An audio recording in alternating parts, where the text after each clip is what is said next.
Hello and welcome to your go-to Detroit Pistons podcast, the Pistons Pulse, co-hosted by me, Bryce Simon of Motor City Hoops, a former D1 hooper and current teacher, husband, and father of 3 amazing kids. And I'm Omari Sankofa II, Pistons beat writer for the Detroit Free Press. And of course, we're blessed to always be joined by our producer, Wes Davenport. And if you're not listening to the Pin Down over on the Detroit Bad Boys YouTube, you need to do that with him and Blake Silverman. Also join them live on NBA Draft Night. But today, guys, we have an exciting guest. This is somebody that I've just got to know recently. I've been on his podcast, a couple of them recently. We have a lot of fun. We have a great time. He is executive producer for The Athletic. He is host of Saturday Slam and Jam. He is host of Down the Dunk. He is host of OKC Dream Team. I thought I did a lot of podcasts. Andrew is making me look like a fool. Welcome, Andrew Schlecht, to the Pistons Pulse.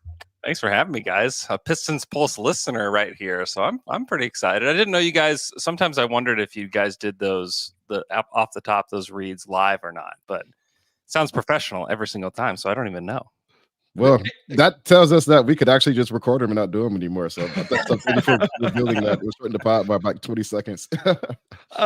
Andrew, the funny thing is, every time you say you listen to the Pistons Pulse, in my head, I go, no, he doesn't. There's no way he actually listens to a Pistons podcast. And it's nothing against you. It's just like, why would Andrew want to tune into a Pistons podcast? I'm a sicko, man. I love the league. I love team building. Mostly, look right here. These pods were played. You can even see it on my this is amazing. You're a hardcore podcast guy. Okay. I love it. Before we proceed, Bryce, happy Father's Day. Oh, appreciate it. Andrew as well. Andrew, are you a father? Happy Father's Day to you too, Andrew. Thank you. I'm the one here who is not a father. Well, Wes isn't either, but I'm not a father, but I'm happy for you guys for being fathers. Hope you guys had good Father's Day. Here's what I said on Game Theory. At the end of the day, everybody has a male role model in their life. And I'm sure you and Wes are contributing in that way in somebody's life already. And so to me, I said it on Mother's Day as well. If you're that or whoever those male role models are in your life, make sure you reach out. You know, I know we're a day behind now, but I know I text more than just my own father yesterday because we all have people beyond that. Give Wes a hot second. He'll get there. He is baby. So that's a leg up. Yeah. We got to find Omari. Omari, I think you're the most eligible bachelor in Detroit. Did I see that in a magazine or on Twitter recently? Yeah, send it to me. I haven't seen that. Send it to me. I want to see that. I want to see what's about me. So Andrew had been telling me how much he loves team building and roster building and just talking about it. It's like, you got to come on the pod. This is what we are doing right now. Obviously, Detroit is one of the most fascinating test cases to do this. So we're going to talk team building first. We'll get Andrew's thoughts on the Troy Weaver era, what went right, what went wrong, why didn't it turn out like OKC, and then we'll do some NBA draft. And then because Andrew made me look like a fool with his trivia game on his podcast, we're going to bring him on here. We're going to play Sheet or Sham, your guys' favorite game, and I'll probably look like a fool on my own podcast as well. So Andrew, let's start off with the Pistons. Let's start off just over the last few years as an outsider, somebody that's watched this. What have been your thoughts as you watch the Detroit Pistons go over the last 3 or 4 years and try to somehow build something out unsuccessfully? Yeah, I think a lot of it is that you just haven't gotten as much of Cade Cunningham as you would have hoped, because in order to like actually build something, you need a little bit of continuity. And for Cade to not play basically his second year, I think that hurt the Pistons probably more than anything, because it's so hard to find out what you have when guys don't play. And so he played 62 last year. You still wish you could get to that like 70, 75 game mark to really see what you have. And then boy, you just don't really know what else. Like, I think that's the biggest problem with all of this. Like, these are all like high level guys that you feel like you know because you watch them like throughout the draft process. But once they get to the league, things change really fast. And so, like, is Jaden Ivey a starting level guard? Is he a bench guard? I don't know. Is Jalen Duren? And Jalen Duren's still so young. It's so hard to figure out exactly what he is.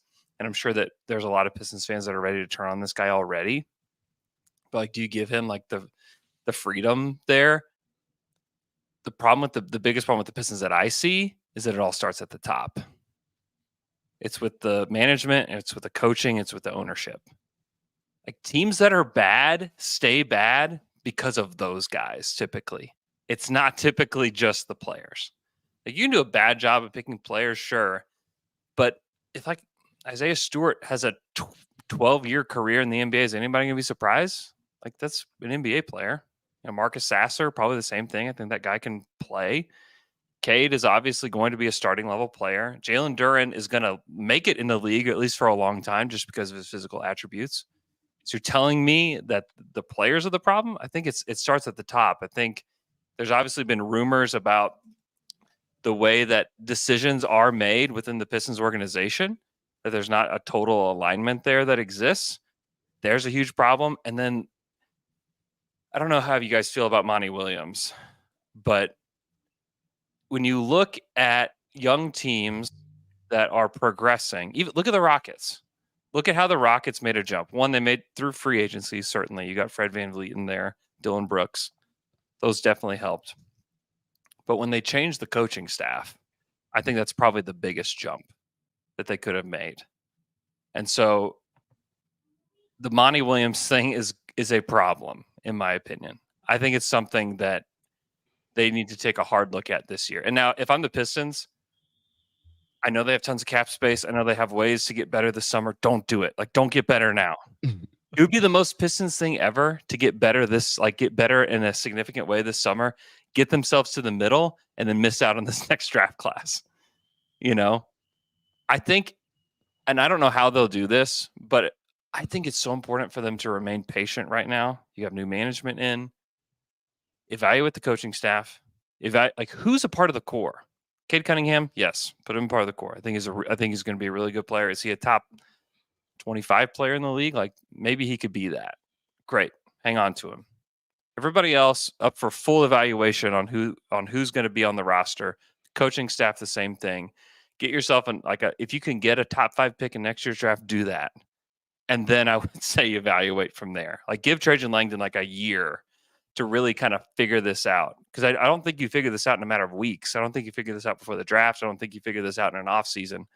I think organizationally, from top to bottom, you have to really figure out who stays, who goes. I think you have to give this a little bit of time, which is probably not what Pistons fans want to hear. It's like, it's been too much time already. 14 games.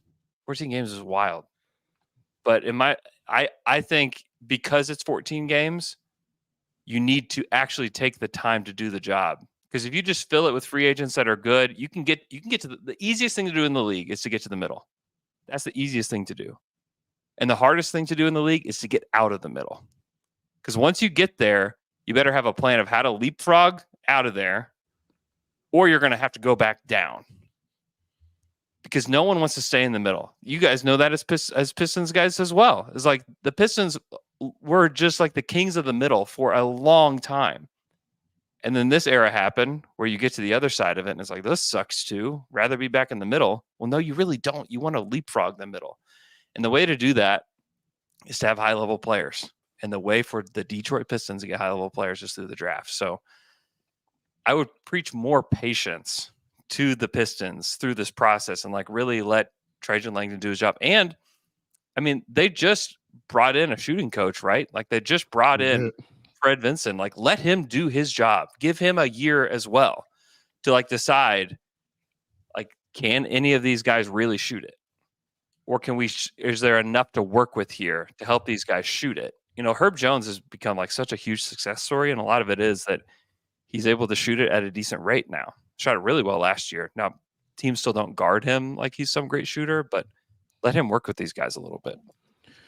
So how do you marry the patient approach? And you mentioned 14 wins. You probably can't get too much worse from that point anyway. So let's just say they're starting from the bottom. How do you marry that patient approach with their $64 million in cap space? Because I think a lot of fans see that and they think, well, they're about to go out and spend a lot of money, but obviously that could help in trades. You have teams that are going to look to shed salary this offseason, so maybe you can take advantage of that. Sort of, how would you approach the cap space this summer? I would still be trying to restock the cupboard with picks if I were them. I would use this as an opportunity because of the new collective bargaining agreement and the punitive penalties against these teams. Teams are going to be calling Detroit hey, can you help us out? We'll give The Thunder have picked up a lot of their picks just because they were willing to just take in other people's stuff that they didn't want. They have this pick that's lingering with the Jazz right now because they took on Derek Favors. Like that's a pick that could be very valuable, at some point. It could be the 11th or 12th pick in the draft, just for taking on a contract. If I'm Detroit, that's what I'm looking to do. Because you have enough young guys, and certainly after this draft, there's going to be enough young guys to have evaluations on and figure out, okay, who stays, who goes, who's actually good. Like, you're going to have that opportunity. I think I think those evaluations are so much more important than signing a free agent, like paying Isaiah Hartenstein, 3 years, $75 million or something. Like, it's like, he's good, but what if Jalen Duren just needed another year? Like, what if Jalen Duren just needed a little bit more help in some particular areas and he just becomes unlocked? Well, now you have this very expensive center that wants to start. You have Jalen Duren. I think Isaiah Stewart's a 5. So you have this other guy who's probably a backup 5. I think you can create some problems for yourself whenever you're trying to solve them via free agency. I think the Rockets, although they've gotten a lot better, they're going to create some problems with themselves with what they've done, because some of these young guys aren't going to be able to have the space to grow. And if you're the Pistons, I think you grant yourself a little bit of time. And so I would try to acquire draft picks, acquire interesting young player like Quentin Grimes. I think is a really interesting young player still. Acquire players like that maybe have not the highest opinion of, that people have the highest opinion of across the league, and see if you can develop them too. But as far as overpaying guys to come to Detroit, I just don't think. I think that's just a ticket to the middle, and I think it's where you want to stay away from, moving forward. That's strictly my opinion. That's also, I've seen it work here in Oklahoma City twice. It doesn't always work. You're not guaranteed anything going this strategy, but I think giving yourself more bites at the apple with draft picks, and then that's a way to use your cap space where you can remain patient. So I want to ask this then, because I completely hear what you're saying and agree with it definitely up to an extent. But I do think the thing is, I don't think they can win 14 games again next season. And well, I mean, they can, but I think they shouldn't. They should. They should try not to. Yeah.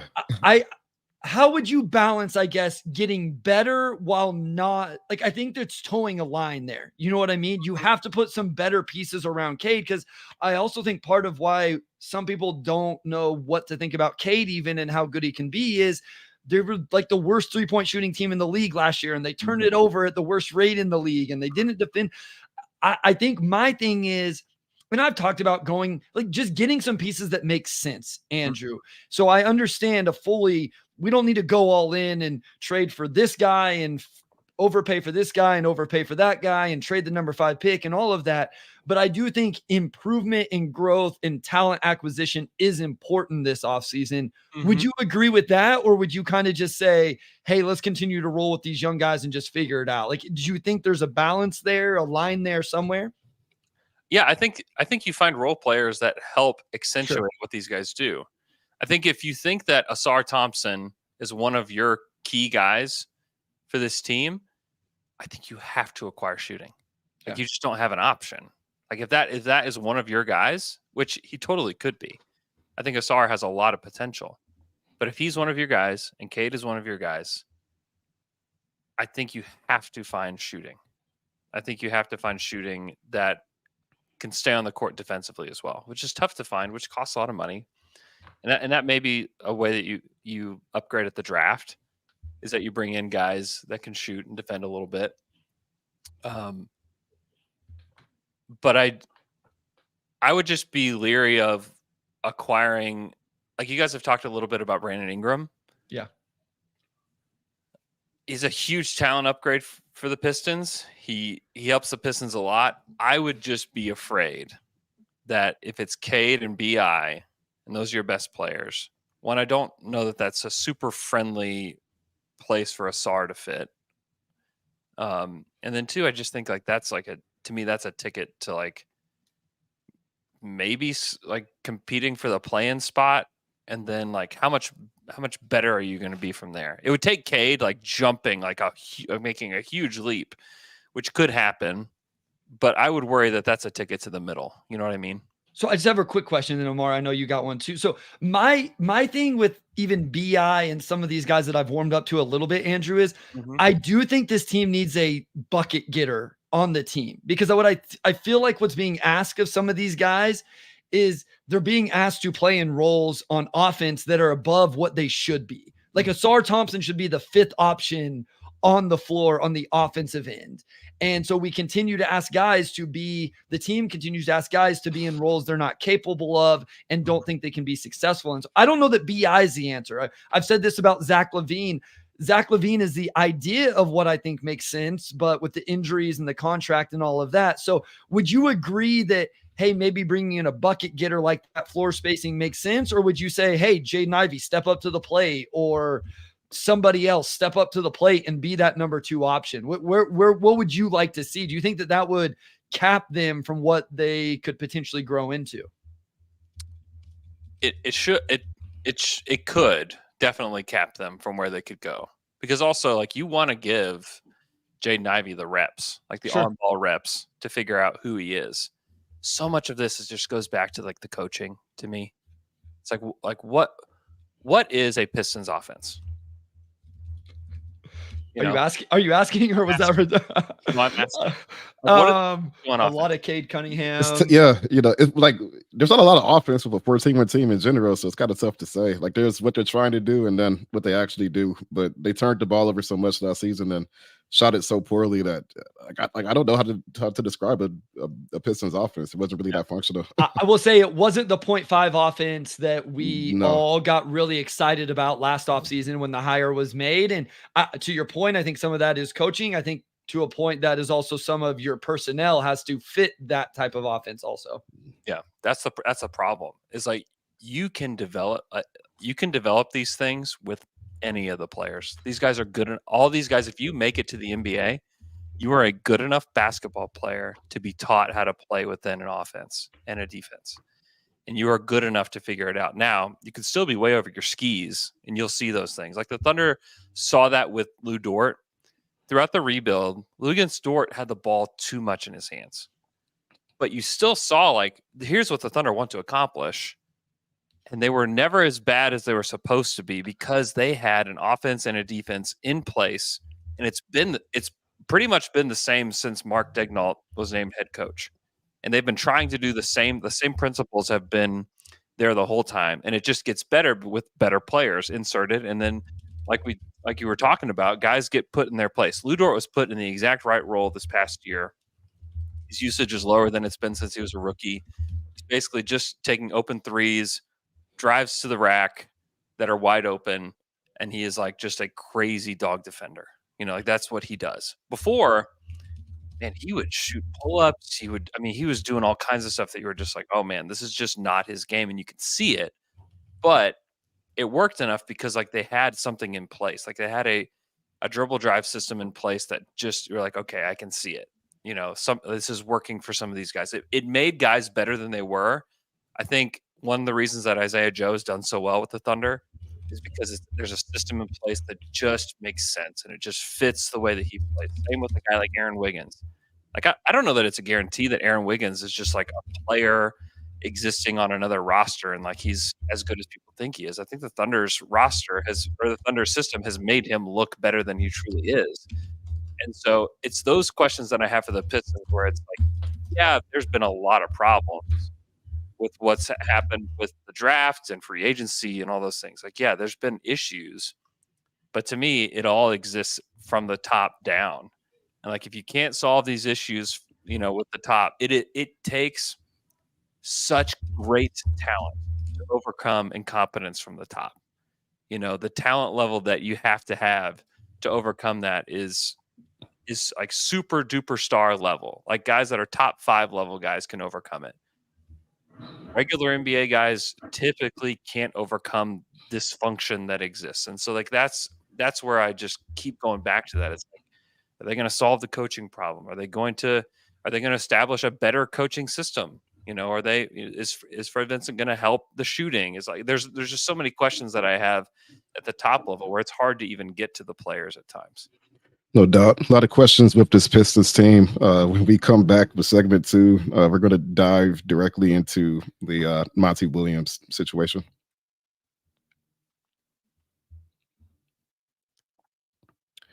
All right, we are back with segment 2, and you've mentioned Monty a couple times here, and obviously that's probably one of the biggest questions for the team coming into this summer. I guess when you watch and have watched the Pistons, what's stood out about the coaching, and what do you want to see change next season, regardless of if Monty returns or goes elsewhere? I think he's not as invested in these young guys as he needs to be, in my opinion, in developing them and making an offense and a defense that makes sense for them, and just like giving them like the freedom to become who they're supposed to be. I think there's a part of that too that exists, especially with Jaden Ivey. Like it's unclear. The opinions on Jaden Ivey are all over the map. Like you ask like 10 people across the league, what do you think about Jaden Ivey? Some people are going to say, I think Jaden Ivey is not an NBA player. Some people think like, oh, this guy just needs more on-ball reps. He's gonna figure this out. I always look at the Jordan Poole example from Golden State, where they had their 1 year where they were terrible. Everybody got hurt. Steph broke his hand. Jordan Poole got to become who he is today. And I know who he is today is not great, but he became a championship level player and a guy who helped them win a title because he had that year to kind of just spread his wings and become who he became a helpful player. Now I know Jordan Poole's a weird example because it kind of got off the rails, but the reason that he even became a helpful player at all is because he was able to spread his wings for that 1 year. I just don't feel like Jaden's got that chance. Do you guys agree with that at all? Like that's kind of like been one of the biggest problems for me. I would say that he got it his rookie year because Cade was out, and then they almost clipped his wings, if we want to stay with this reference, in this past season. And then we saw a completely different version. I don't know. That was kind of how I feel on it, Omari. Yeah, he kind of had a seesaw season. He came in coming off of the bench. Killian was starting, and his numbers were actually, it's odd because when you look at his numbers, his efficiency fell off after All-Star weekend, and they were pretty good beforehand, but he was also playing far fewer minutes than you would look at the roster and expect a guy like him would get. So a bit of a mixed bag, but absolutely not the road you would expect for a former top 5 pick. Yeah. To me, it's that kind of like unexpected. Like, what is he supposed to expect? Does he know where the Pistons stand on him? Like, does he know where their belief in him is? Like, those are questions that I would have about Jaden, because I think we know about Cade, and like people worry about Cade. Cade's about to get. Is he going to get the 5-year max? Are they going to give him the 5-year max? Yeah, I mean, I would assume you can't play around with that, right? Like I've said that if you don't believe in Cade to give him that, then you might as well just blow this whole thing up and start completely over. Like, let's just start all over. I feel like they're at the point with Cade. You don't mess around with it. You're hitched to him, and you hope he's really good. Yeah. I mean, and when we talk about like worrying about Cade, if you give him the 5-year max, I'd look at him straight in the eye and say, dude, you have not earned this. You have not proven anything in this league, but we are still going to give you this max because we believe in what is projectable for you. And like, I don't think that you can worry from there about like him wanting out or whatever. Like you give him the max, like you're on a 5-year max. Like we're not trading you. Like we believe that you're one of the cornerstones, and I don't think you have to worry about that. Now is like, now you have to figure everything else out, which is the struggle. And like, I think part of the problem too is that Troy didn't find guys that fit all that great around Cade. I think that it's funny because he probably won the draft, for several years, or people walked away as like, who won the draft? Well, it's the Detroit Pistons. Look what they did with this pick and this pick and this pick. We know we love what they did in the draft. I think the year that they drafted Ivy and Duran, and I mean, I think that everybody's like, oh my gosh, look what Detroit did. You win the draft, but at the same time, like you get to this side, it's like, okay, do these guys really fit together? Is this really something where we're really trying to compliment him? I think like that's where the problem is. And it's also where the problem lies in like not really having an offensive system. What are we? What are the Detroit Pistons? Because when you say like, hey, we're looking for a Pistons player in the draft, what does that mean? Does that have a meaning? Do people even say that? No. Well, I don't know. I don't think so, Omari. I know the Thunder are the easiest team to talk about, right? And I know we keep referencing them, but it's dribble, pass, shoot. And Omari, I'll let you get in. But one thing that's kind of clicked with me as you've talked about this is even if Monty just forced the 0.5 offense on everybody on the team, well, then you would be able to tell who's good at it and who's not. You know, even that would be okay. J.I., can you make the quick decisions? Can you knock down the shots when they're there? Can you attack the closeouts? You know, Jalen Duren, are you as good of a passer as we thought? So, you know, on down the line. And then the guys that are developing and getting better and good enough will stick out, and the guys that aren't don't. And then you would know to move on from them. But I feel like right now, Omari, we just don't even have those answers. So I guess, and we'll transition to the draft here in just a second, but I don't have a vision of what a Pistons player looks like. And now that we're changing the front office, it's even less. As YouTube user says, hopefully Langdon sets that direction moving forward, Omari. No doubt. Yeah, like we talked about, I guess, quote unquote, a Weaver player. And a lot of times it was just, you know, long guys who can defend, but that didn't really materialize. And that's what I'm curious to figure out. It's just how much would the Pistons kind of follow what the Pelicans have done, you know, where they've taken guys who had really great defensive tools. Maybe had to prove that they could shoot. But obviously Herb Jones has been, as you mentioned, Andrew, a huge success for them. Jose Alvarado has been good. Najee Marshall, obviously Trey Murphy. You know, I think all those guys come from a similar mode of, you know, playing both sides of the floor, having length. You know, so if the Pistons can hone in on that aspect, then that's exactly what you would want around Cade, right? Yeah, without a doubt. And just like up the level of like competitiveness too. I know that's like a really hard thing to measure, but that's something that I think the teams that really get it, like that's some of the secret sauce of like having a team that's really good. Like Alvarado's like a great example of that. They didn't have to expend like a very, you know, big asset to get him, but he came in and the competitive nature of that guy just kind of changes the way that they play, you know, in a lot of ways. So I think he's going to help. I think that he's been able to find guys toward the bottom of the draft that have been helpful. And so and that's where I think you need to acquire more draft picks too. When you're only picking once, you don't have, there's no margin for error. Like you have to hit. And so to me, if you can get more draft picks moving forward, I mean, even if you can trade the 5th pick and get like a later pick and a future pick, like that's something that I would certainly consider if I'm the Pistons, just so that you can have more bites at the apple in a draft that I think is really flat, where if a team at like 9, 10, 11, 12, 13 is willing to trade up and give you their pick in the future or give you a future pick that has some upside, I would probably bite on that, because I think you can get a good player in that 9, 10, 11 range. And then you give yourself a chance, especially if it's in 25 or 26. I just think that's where you maybe start to find some value and things start to roll a little bit, is that you can have more bites at the apple. And then like no one knows who's going to hit and who's not. Like nobody knows. That's the tough thing with the draft. It's like no one has any clue who's going to be the guy, especially in this upcoming draft. So you just have to like give yourself more rolls of the dice, you know? Like eventually you're going to hit. All right, I want to catch up on a few comments here, and then I do want to get into the draft, and we're going to ask you who your guy is, even though we don't even know really, and we're all just kind of, you know, grabbing for straws here. Pistons Talk says it's fair to say we consider a Pistons player suck in the past with the defensive minded. The league is offensive driven now. We did see a little bit of change. I think Robert Canfield brings up an interesting point. Pacers had a good strategy. Now, whether you want to say it's good or not, I think this year it played out good, but they had a strategy. We're going to be really good on offense, even if there's defensive flaws. Like you knew there was a vision there. And then my guy, Big Dog Pistons, coming out Omari. I don't know how I feel about this, even though I giggled a little bit. Wouldn't be Pistons Pulse without an Omari, no doubt.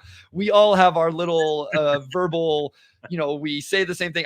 Somebody tweeted at me and said, I said, at the end of the day, like 5 times in 5 minutes on Game Theory the other day or whatever. So we all have them, Omari. As long as it's not like, I think I'm good. Everybody's going to have some deflection that they go back to, but I can make no doubt my catchphrase. I'm cool with that. I love it. Catchphrase. Kyle brings up a good point, because I do agree with this, and it doesn't mean Like, it just means we are all wrong. He said, I do think there's a lot of revisionist history happening right now. Everyone was screaming BPA. Now we're killing Troy for the guys not working together. I do think there is some fairness to that. At the end of the day, I do think there is some of that. So I wanted to shout that out. But we're going to get to sheet or sham no matter what. We won't talk draft at all because we're definitely playing sheet or sham. So let's get to Bryce is trying to redeem himself. I know I'm not going to redeem myself. I will say this. I'll save it for when we get there. That's a reverse jinx. NBA draft. Andrew, regardless of the Pistons for right now, there's a lot of my guy, our guy, whatever stuff going on right now. This is the time of the year for that. Who is your guy or your guys in this draft that you just like? It doesn't mean you think they're the best player. We all understand how this works. One of my guys is Jared McCain. Okay. I think that guys that he has such a his personality is so fun and I think engaging to his teammates. And I think those guys are so helpful and he's going to be a role player kind of guard that's like a combo guard, and the dude can just flat out shoot it. Yeah. I love that, and he's a combo guard, so he can help out with the ball handling a little bit. He's a decent passer, but if you can just flat out shoot the ball, I think that you're gonna find a place in this league. And he's strong too. He's 20 years old. He's got some weight to him. Whereas like a lot of these guys that are 20 years old just really don't. Like I think did he weigh heavier than Ron Holland?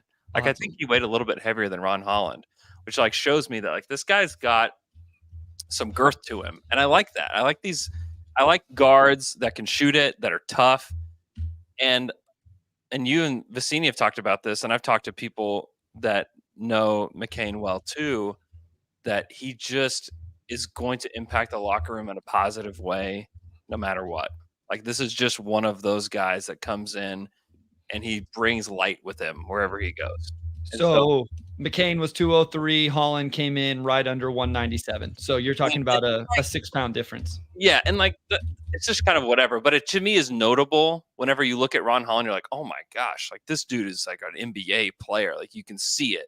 He's like almost 6'8", strong, can jump out of the gym. And McCain's like, oh, he's a small guard. He's 6'3", doesn't have very long arms, but he's strong. Like he's just built and he's strong. And so like I like those aspects of McCain, and I love the shooting. I think that he's honestly a guy that if you're Detroit, you definitely don't draft him at 5. But if you were willing to trade back and get assets in the future, he'd be somebody that I would consider because I really like the fit of a guy like that next to Cade that is like a for sure floor spacer. That's a positive leader type of player that I think could help. I think honestly you could plug McCain in anywhere. It didn't really matter what roster so I really like him. I love Stephon Castle. Stephon Castle is I kind of have a type in the draft where if you have decent size and you can pass and you defend, like I just love those guys. I just think those guys make it work in the league. They don't work on every team. He's not going to be good for everybody, but I think if he finds the right spot, I think he could be amazing. I think if the Spurs find some way to get Stephon Castle, boy, like I just think there's something there. If he can find a place where they have a stretch big and they can play a little bit more free-flowing style, I think he's going to be awesome. So those are probably my 2 favorites. I'm with Vicini too on like Bub Carrington. I love the pull-up game from Bub and just love having a guy named Bub on my team. I was going to say, I like his name. Like he'll be a top 10 pick for me just off name alone. Well, I think what's amazing, and maybe you brought this up whenever I was with you and Fred, was then his actual first name is Carlton. So it's just amazing. Like everything about his name is. He's also the third. So you could go with Carlton Carrington the third, which is amazing, or just Bub Carrington, which is also amazing. It's a great name, and he can really play. A fit up for Castle that I've warmed up to a little bit is Charlotte. Now they don't have the stretch big, but him in between Brandon Miller and LaMelo Ball, I kind of like. So Omari, what draft questions do you have for Andrew? Yeah, I'm just curious. So the Pistons, we've talked about this a lot on the pod, but at number 5, it's very likely that your top prospect could be a guy that you have positional overlap at, whether it's Donovan Clingan or really just him and Reed Shepherd, I guess, compared to the other guys up there. For you, I guess, how much does fit factor in at all for you? And if you had to sort of rank your top 5 on the board specific to the Pistons, what would that look like?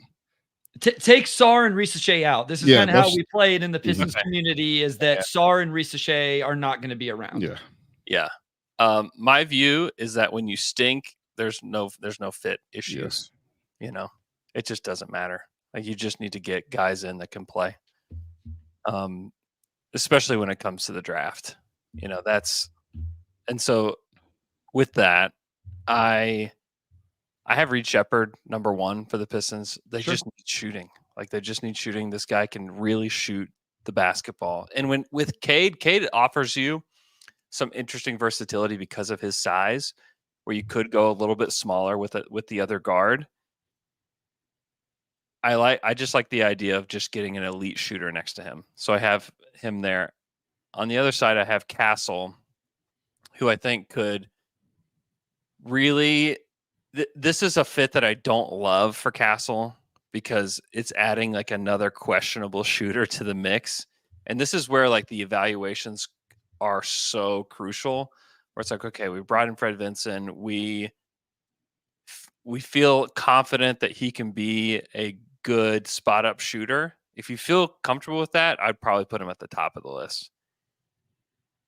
I only probably have him at number 2 just because I just really believe in the competitive nature of Castle, and I like the defense. I like the passing. But if you get him in a workout and you have Fred Vinson's eyes on him and he's like, you better stay away, because I just don't think you can play.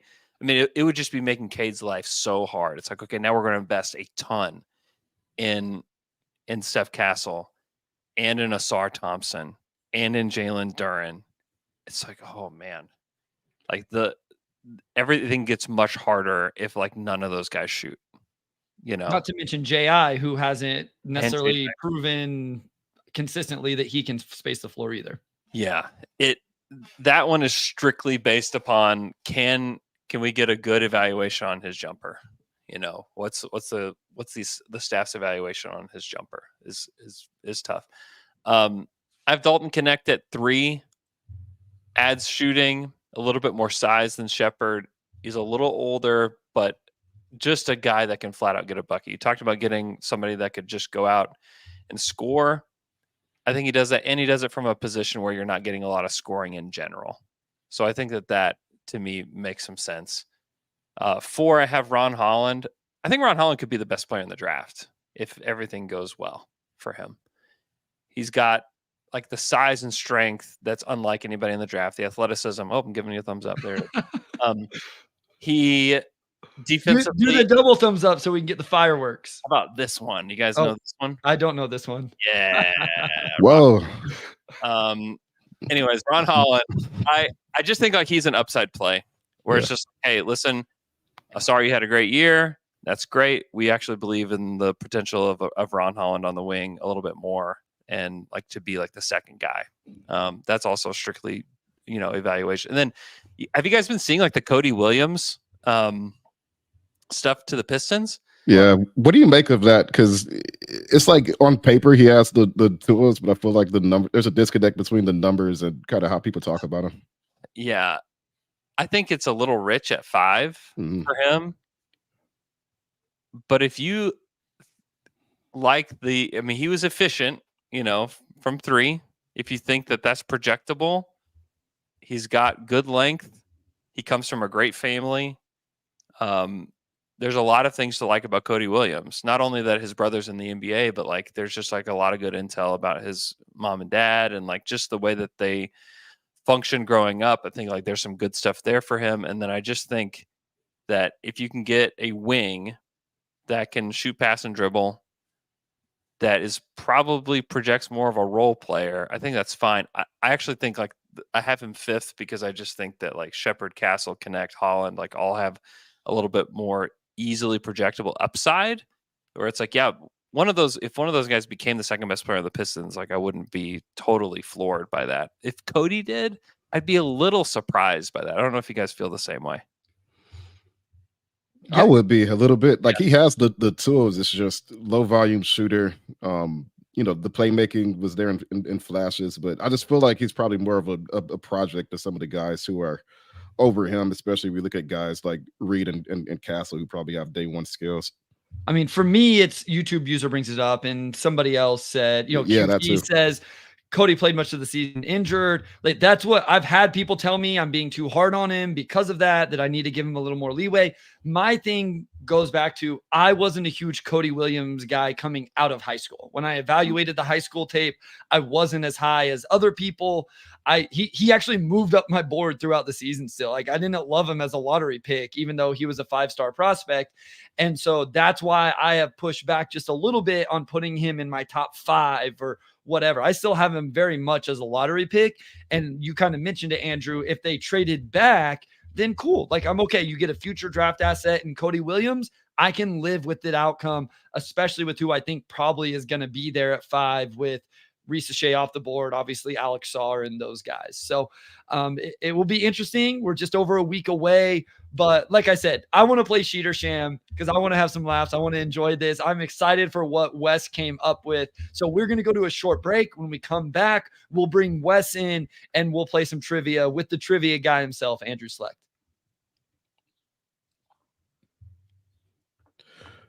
All right, we are back with segment 3, and we're going to bring in Wes, whose camera is operational after some technical difficulties last week. It's good to see you for the first time in 2 weeks, Wes. Yeah, you guys were telling me I think I was a chatbot, right? I was OpenAI. It wasn't actually there. I was there. I don't know if I was there. I'm not convinced. It's very easy to like fake voices now. Like it's scary easy. If I don't see you, I just don't trust it if I don't see you. Fair enough. Well, you can trust me now. Although Bryce, you used to always say we're in cahoots for this game, but we're not. Yeah. Look, we all know the rules, but I'll go back through them. This is a true or false game. Right now, the standings: Bryce, you've got 5 wins. Omari, you've got 6 wins.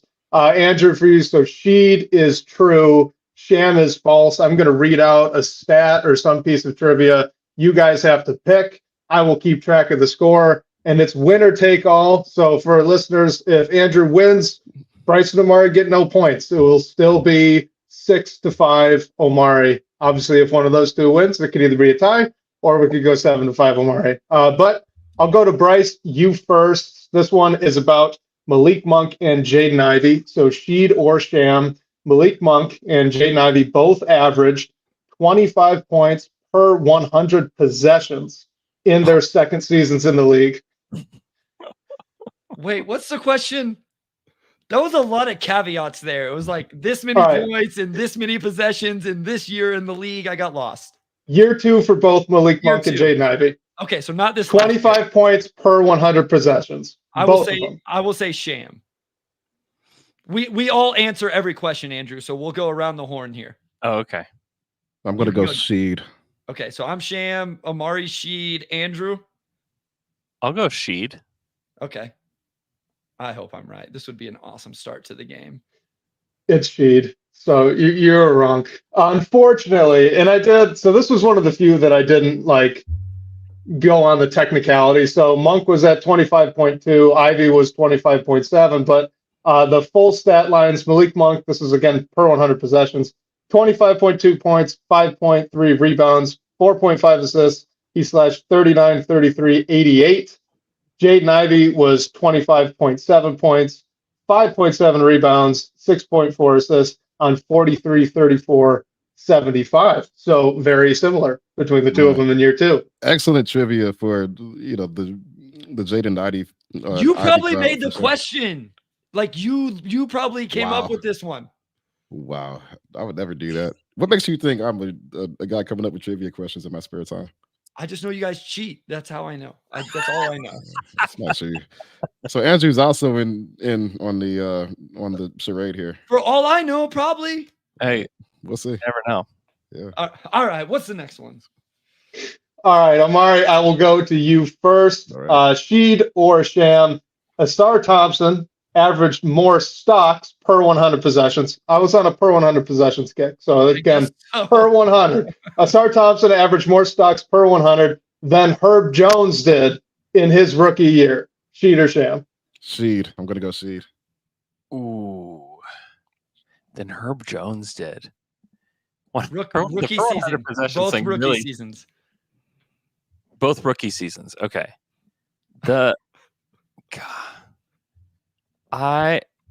So he averaged more per 100 possessions. Is that what you're saying? That is the question. Yep. Okay. I will say that is Sheed. So what'd you say, Omari? I said Sheed. And you both said okay, so I have to go Sham. Like just strategically to try and win the game, I'm gonna go Sham. Wes is laughing. This is gonna suck.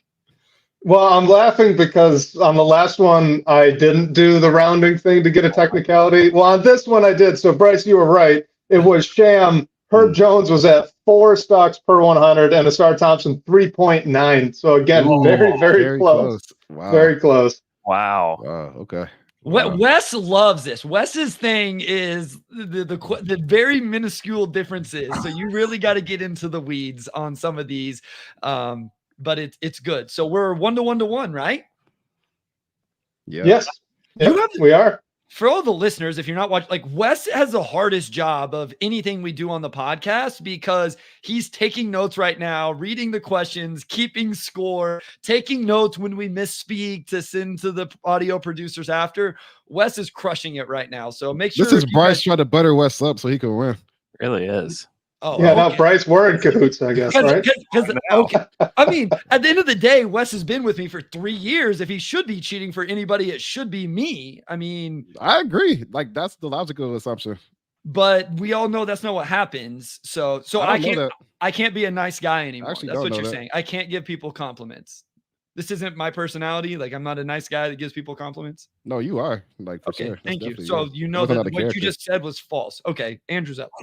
Well, my next thing, whatever I say next will be true. Go ahead, Wes. Let's go. So you're gonna say she to the next answer, no matter what. I'm gonna get it right. Cap. Well, real quick before we do you guys want to talk at all about Malik Monk, who's a free agent, potentially being similar to Jaden Ivey, and then the Asar Thompson, Herb Jones potential comparison as well? What's happening in the chat right now? Did I miss something? What's Butterball, Blue Bonnet? I'm confused. I have no idea. Okay. Malik Monk. Sorry. Squirrel. Andrew, thoughts on Malik Monk? So this is a guy that Pistons fans talk a lot about. It fits into what I said earlier about at least giving them somebody that can really get buckets and space the floor. Is there a world where you see Malik Monk making sense, even if you just give the caveat of at a certain price? I don't think the Pistons have enough of a foundation for Malik to be somebody that comes in and makes a giant difference for them. And we have literally seen Malik Monk in situations that aren't so great before, and people haven't thought very much of him. I mean, that's what led to him getting to the Lakers and then finally having a good year and then getting paid. And like now he's about to get paid more because he's been on a good team that has like this good structure, foundation. They know what, the Kings know exactly what they're doing. And to throw him back on a team to be like, okay, Malik Monk, come and fix our issues. Like, I don't think Malik Monk is going to fix the issues of the Pistons. I would rather figure out if Jaden Ivey can be that guy than pay Malik Monk to play minutes over Jaden Ivey and still not know what Jaden Ivey is. And also confirm to yourself that Malik Monk is not the savior of the Detroit Pistons. You know what I mean? No, it makes it. Listen, this is why I love doing this, is because you're bringing perspectives that like we don't always give, the sides of the coin, and your outside perspective is different than us having to watch this every day and wanting to see it get better. So I love it because I'm a huge Malik Monk buy. So I get kind of jaded by, I think he'd be fun to watch, but I think what you're bringing up makes a lot of sense. And Dax Hoop says 100% agrees. So, all right, Wes, question 3, I think we'll lead with Andrew.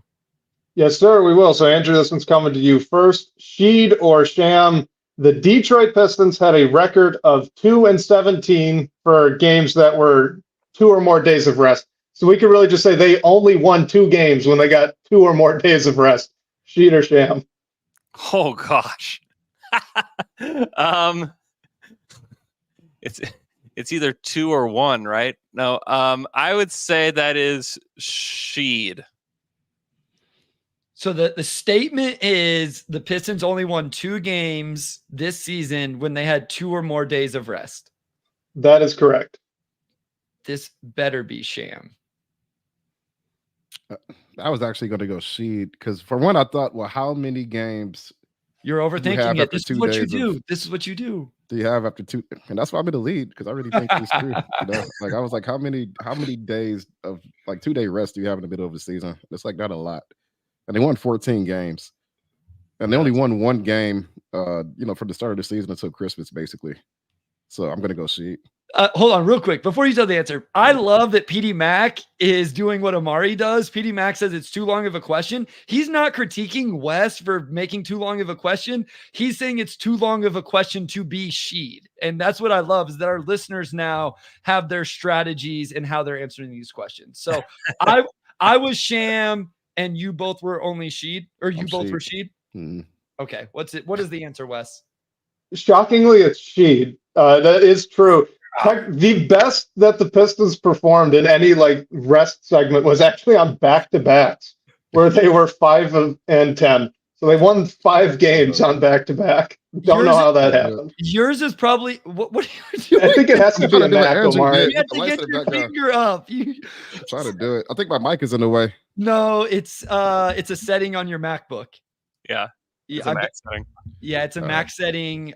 I was recording with Sam, I think, and I gave like double thumbs up or something. Yeah. Or maybe the double P, one of the two. And all of a sudden fireworks were going off. I was like, what is going on? So Omari, if you click on your camera up in the top right-hand corner, there's a reactions thing, and then you can toggle it on or off. I don't know. Bryce, that happened to me in an interview just last week. I was just doing like hand gestures, and it like gave me the thumbs up on Zoom, and I'm like, all right, did I do that? Is something wrong? Because I was having all the tech issues already. I was freaking out. So what the score is: Omari 2, Andrew 2, I'm at 1. Sharon Dalton, who is playing along here, says that they have 2. PD Mac says his logic is destroyed. So all right, we question number 4. All right, Bryce, we'll go back to you with this one. I really liked this one, so hopefully you get this one right. Sheed or Sham, Walker Kessler averaged more blocks per game than Donovan Clingan averaged blocks per 40 minutes in their final years in college. So that's both their sophomore years, most recent for Clingan, and then the year before he got drafted for Kessler. So for context, I'll give you some context. Yeah. All right. Walker Kessler averaged more blocks per game than Donovan Clingan averaged blocks per 40 minutes. All right. And for context, Clingan played 22 minutes a game and Kessler only 25. So they're pretty close. I'm going to say Sheed only because I remember that like Kessler was historically good the shot blocking numbers were historically good, like insanely good. So I'm going to say Sheed. It's Walker Kessler averaged more blocks per game than Clingan per 40 minutes. Correct. In Sham. college. In college. Obviously. I'm going Sham. Obviously. Their last year in college. So I'm Sheed, Omari Sham. Andrew looks frustrated. This one broke my brain. I'll say Sham. Wes? Shockingly, it was Sheed. So Donovan Clingan per 40 minutes was 4.4. Kessler per game, 4.6. Yeah, it was nuts. Historic shot blocking numbers for Walker Kessler at Auburn. That's so insane. We're back to a 3-way tie at 2, I believe. Is that correct? Yes, we are. Yep. Will J says, wow. Good grief. Okay. Yeah. Hey, this is the most engagement we've got from the chat in this. You must have come up with some really good ones, Wes. So the engagement, the cahoots allegations are not holding up because not even trying to. Me and Andrew have had the same answers, and we are tied with Bryce. So there you have it. Yeah, it's amazing that you haven't got all 4 right. You play it very well. You string me along until the end. I'm sure it'll. That's because I play it honestly. Okay. All right, let's get 2 more in here, and we'll see if where we're at. So, all right. So I've got one more and a bonus question, which we'll give anyway. But this next one will be the last one. I was a bad game show host, though. I forgot to mention our phone the chat feature that we could do. So Andrew, well, obviously Omari and Bryce, you guys as well. If you're really stumped, you can say I'm going to phone the chat and then see what the people in our comments think the answer is. And then either take that or leave nobody it. Google. You have to use your own. Yeah, no Googling. Yeah, we're And going of with course, the this is the week we get tons of engagement on it too. And I was bad and I forgot. So that's my bad. But Or that you is can something Google you and guys just can try to do. trick us. Like that's also an option. It's true. I mean, the chat has been split 50-50 on most of them anyway. Yeah. So Yeah. Well, all right. So Omari, this one's going to you first. Sheed or Sham, in his year 3 season, Shai Gilgeous-Alexander averaged more assists per game than Cade Cunningham. This was In a his good year one 3 for season. Andrew. what? Man, in his year 3 season, I'm gonna go Sham. In Shai's year 3. Okay. And we're going per game, right? Like not like per average, Yes, like per 40 just or straight up. okay. Yeah. I believe Sham. Yeah, I believe this is also Sham. I actually also was going to say Sham. Everybody is going Sham. I hope It's Sham. Okay. It was Sham. I thought I'd get Andrew an easy one here and maybe trick you two, but it didn't turn out that way. This is funny because this season there was a controversy in the amongst the Thunder community, and I don't know if it was in the locker room or not, but they were saying that Josh Giddey was going to be the one to handle the ball primarily at one point during that season. And we asked Shai about it after one of the games, and he told us that this is not his plan A. And so like the not the plan A game was pretty interesting. And then Shai like within like a week got shut down, and the Thunder tanked their way to another draft pick. But during that season, that was the not my plan A season. And that obviously changed pretty quickly. He didn't realize his own powers. Yeah, exactly. Yeah, that's like another like lesson of like impatience a little bit, because even in year 3, man, no one really knew that Shai was going to be this good. Like no clue that he was going to be this good. And so there's still time for like guys like Cade to make like these massive leaps as he continues to play. Because like no one thought Shai was gonna. I mean, no one thought, if you were told somebody like during that season like Shai's gonna be like a top 20 player in the league, you'd be like, man, that's crazy. Like I don't know if he's actually gonna get there. And he was top 5 this year. He's top 5 this year. Yeah. All right, Wes. How are we breaking the tie here? How is this going to go down? I have a bonus question. So this hopefully will break the tie, but I'll need you guys to not answer the same way. So we'll go to Andrew first, just to let you guys think about it. But here's our bonus question. So Sheed or Sham, Jalen Duren averaged more stocks per game than Isaiah Stewart. Last season? Yeah. Oh man. Okay. So Jalen Duren was the one who you're saying averaged more per game. This is not per 100. More stocks per game, just straight up. Yep. Straight up per game. Okay. Yep. Gosh, Jalen Duren averaged more. I think that's Sheed. Sham. Please go Sheed. Please go Sheed. Omari. No, I'm going Sham. No, go Sheed. And then you and Andrew can break the tie over there, or I can just win outright. So we have to. So either Andrew's going to win, or me and Amari got to figure out a tiebreaker, right? Oh my gosh. Or we can carry it over to next week. There is a lot of shams in There's the a lot of chat shams. right I got to answer. I got to answer with my heart. That's right Sham. now. The chat is making me feel very bad. Yeah, I got to answer with my heart. That's Sham. Wes. Andrew, you should be feeling very good. This was actually Sheed. No. Jalen Duren 1.3 stocks. Isaiah Stewart 1.2. Wow. No. Yes. Wow. Andrew defeated the Pistons Pulse. Wow, I feel so good right now. Nah. So here's what I'm trying to figure out now: is my performance on the Athletic NBA show worse, or the fact that Andrew came on here and beat me on my own show? I don't know. I was more worried about that, and then this happened. I was confident about that one too. I was confident about that too. Yeah, you guys had me immediately worried, wanting to change my answer. Wow. That means you have to host our pod next week. We lost our own privileges to the pod. I mean, here the thing is, it's not because Duren's stocks are so good. I think everybody knew Duren's stocks were low. Yeah. I don't think I realized that Stu's stocks were that low as well. Because Stu is a better shot blocker. Yeah. It was more so the steals that I had no clue about. But just because Duran, I think, averaged What like 0.8 what are blocks. the numbers? Like, what are the So actual Duran was 0.5 Yeah. steals and 0.8 blocks. Stu Oh. was 0.4 steals and 0.8 blocks. And it was actually in almost 2 extra minutes. Wow. That is wild. Yeah, YouTube user says minutes. It's not that. There's way more games for Duran, 15 It's more games. and it's also the fact that Isaiah is the superior shot blocker, but he played more minutes at the 4 than the 5. Sure. So he wasn't in a position to probably really, on the perimeter more. Yeah. Let's look at the previous season. If we do this, Duran was 1.6. No, Stu doesn't disrupt as much as I would have guessed, to be honest with you. His blocks have gone down consistently, essentially every year in the NBA.